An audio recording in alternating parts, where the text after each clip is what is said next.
Selamat malam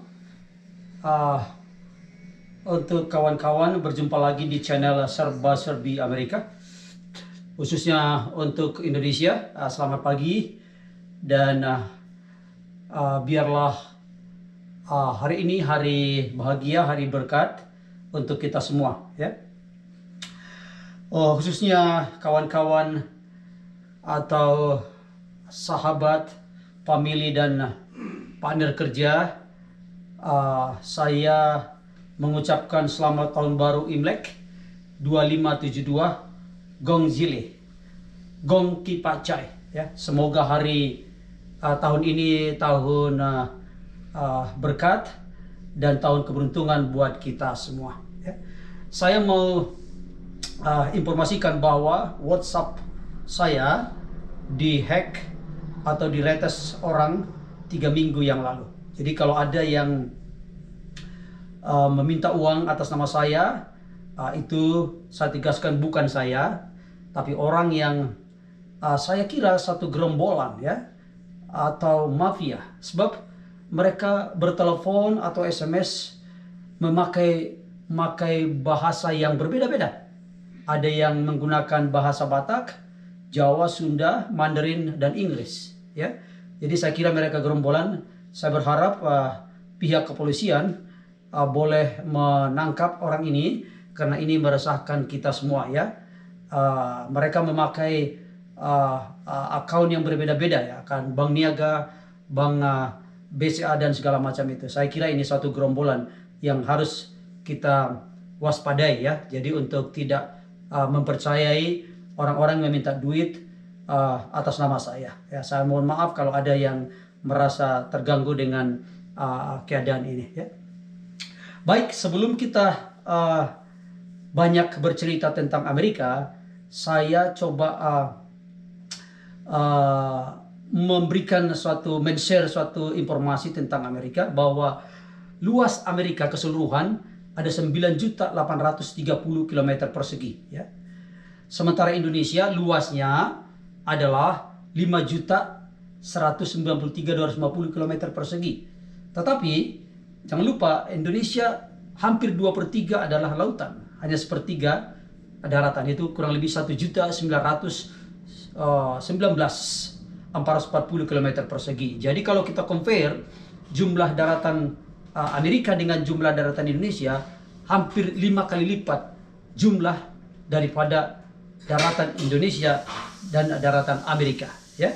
Dan populasinya Amerika sampai saat itu sensus tahun 2020 itu kurang lebih 335 juta ya. Sementara Indonesia 269,600, kurang lebih 270 juta ya.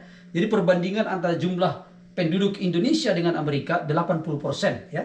Tetapi jumlah tanahnya, luas daratannya cukup jauh beda. Itu sebabnya Indonesia berada pada posisi penduduk yang terpadat, salah satu terpadat di dunia ya. Oke, penduduk di Amerika berdasarkan ras itu orang putih ya, white 60%, kemudian Hispanic 18,5%, orang African American itu kurang lebih 12,2%, orang Asia 5%, dan sisanya etnik lain seperti Indian ya. Tapi di California jumlah penduduk di California 39 juta ya, dan 15%-nya orang Asia ya. Sebetulnya sebelum pemberian amnesti oleh Ronald Reagan, itu mayoriti di California adalah white, orang putih. Tetapi setelah Ronald Reagan memberikan amnesti, tidak ada lagi mayoritas di California ya. Tetapi dari sensus tahun ke tahun, orang Asia menunjukkan grafik yang terus menaik. Jumlah populasinya terus menaik di seluruh Amerika ya.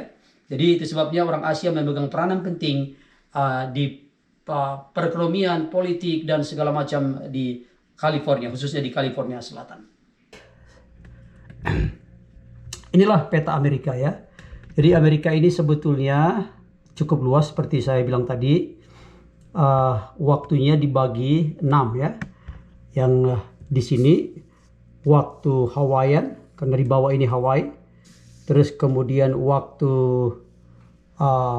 Alaska, ya. Jadi kalau di sini misalkanlah jam 5 sore, di sini jam 6. Kemudian waktu Pasifik yang ini, termasuk California sama Seattle itu misalkanlah jam 5, jam 6, jam 7. Kemudian di sini waktunya Mountain Time, tambah 1 jam lagi. Kemudian Central Time dan Eastern Time, ya.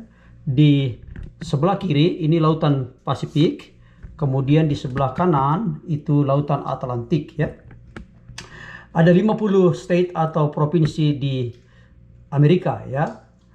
Sebetulnya masih ada daerah-daerah yang di bawah otorita daripada Amerika, seperti Guam di bawah ini, Samoa dan Puerto Rico. Nanti akan kita bicarakan di tur-tur yang berikutnya, ya. Saya banyak akan bicara di daerah perbatasan ini, ya. Inilah perbatasan yang dibuat temboknya oleh Donald Trump, ya. Panjangnya kurang lebih 2.500, ya, 2.500 kilometer, ya, cukup panjang. Dan pada waktu itu, waktu Donald Trump presiden, dia meminta Presiden Meksiko Andres Abados untuk sama-sama membangun tembok ini, ya. Sangat panjang, tetapi dalam negosiasinya Presiden Meksiko tidak bersedia, sebab memang ekonomi Meksiko cukup berat, ya. Sebagai informasi bahwa pendapatan per kapita Amerika tahun 2020 itu kurang lebih 55.000 US dollar, ya, per tahun. Sementara Meksiko itu hanya 9.000. Jadi ada 6 kali lipat perbedaan antara pendapatan per kapita Amerika dengan Meksiko. Itu sebabnya Meksiko adalah daerah yang miskin, ya. Kebetulan 7 tahun lalu saya dengan istri berkunjung ke Tijuana. Inilah kota Tijuana, ya, yang kecil ini berbatasan dengan San Diego, ya. Jadi pada waktu itu kami masuk tidak diperiksa imigrasi, ya. Dan jika saudara datang ke Amerika tentu memegang visa Amerika, Anda boleh masuk ke Meksiko tanpa visa Meksiko. Nanti waktu masuk ke Amerika diperiksa, itu sebabnya harus punya visa Amerika, ya. Dan ketika masuk, saya banyak terheran-heran karena memang saya lihat situasinya tidak jauh beda di Indonesia. Sembraut, bahkan lebih bagus di Indonesia, saya perhatikan, ya. Mobil-mobil pada penyok, orang jalan juga tidak mengikuti aturan. Lampu-lampu diserobot saja, dan main serobot siapa yang berani itu yang duluan. Jadi sangat kontras dengan di Amerika, ya. Sampai saya lihat orang juga pakai klakson, ya. Tidak perlu pakai klakson, sementara di Amerika tidak boleh membunyikan klakson kecuali emergency. Jadi memang sangat kontras. Hanya dibatasi tembok ini. Perbedaan kehidupan di dua negara ini cukup tajam, ya. 3 minggu lalu saya ada teman orang Iran mengajak saya untuk betulin mobil di Tijuana, ya. Terus saya memang sudah dengar bahwa betulin mobil cukup murah di sana. Dia punya mobil Mercedes Sport, ditabrak orang yang tidak punya asuransi. Kemudian dia tanya betulinnya di Amerika, di San Diego tentunya, kurang lebih $3.000. Sementara dia bawa ke Tijuana, saya lihat sendiri dia hanya bayar $500, ya. Ada banyak juga orang datang ke daerah perbatasan ini berobat, misalnya berobat cabut gigi, terus kemudian tambal gigi, atau berobat dan beli obat segala macam. Jadi banyak transaksi-transaksi yang ada di dua kepentingan ini, ya. Dan juga saya teringat juga ketika tahun 98, tahun 2000, saya mengendarai mobil dari Singapura ke Johor Bahru ya.